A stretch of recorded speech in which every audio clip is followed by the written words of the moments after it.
Hello అందరికీ. నేను మీ రాధిక. ఎప్పటినుంచో నా విష్ లిస్ట్‌లో ఉన్న ఒక ఐటెమ్ అయితే నేను లాస్ట్ సాటర్‌డే కొనుక్కున్నాను. ఏంటి అంటే ఎయిర్ ఫ్రైయర్ అనమాట. అది నేను ప్రెస్టీజ్‌లో తీసుకున్నాను. అండ్ దీంట్లో కుకింగ్ ఎలా ఉంది ఏంటి అనేది నెక్స్ట్ వచ్చే షార్ట్స్‌లో కంపల్సరీగా నేను మీతో అప్లోడ్ చేస్తాను. దీని ప్రైస్ వచ్చేసి 4800 పడింది. ఇది ఇంటర్నెట్‌లో పెద్ద వైరల్ అయితే ఏం లేదు. వేరే వేరే ఎయిర్ ఫ్రైయర్స్ అయితే కంపెనీలు అన్నిటి గురించి ఉన్నాయి కానీ ఈ ఎయిర్ ఫ్రైయర్ అయితే పెద్దగా ఎక్కడ నాకు తగలలేదనమాట. ఎవరో 1, 2 వీడియోస్ పెట్టారు. ప్రెస్టీజ్ వాళ్ళు కూడా చెప్పారనమాట. ఇది కొత్తగా లాంచ్ చేశారు 6.2 లీటర్ కెపాసిటీతో అని చెప్పి.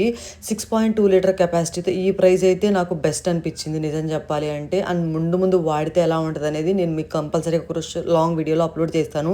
ఇప్పటికైతే నేను ప్రిపేర్ చేసినవి అయితే పర్లేదు, బాగానే కుక్ అయ్యాయి. అవేంటో కూడా నెక్స్ట్ షార్ట్లో నేను మీతో కంపల్సరీగా షేర్ చేస్తాను. మన తెలుగు వాళ్ళ ఇళ్ళల్లో ఎవరింట్లో అయినా సరే కొత్త వస్తువు వస్తే కంపల్సరీగా పసుపు కుంకుమ పెట్టడం కామను. అది ఏదైనా సరే ఇనుము వస్తువు కొంటే కంపల్సరీగా ఆ పసుపు కుంకుమ పెడతారు. ఎలక్ట్రానిక్, ఇనుము ఏది కొన్నా సరే ఇలా చేస్తారు. మీరు కూడా ఇలాగే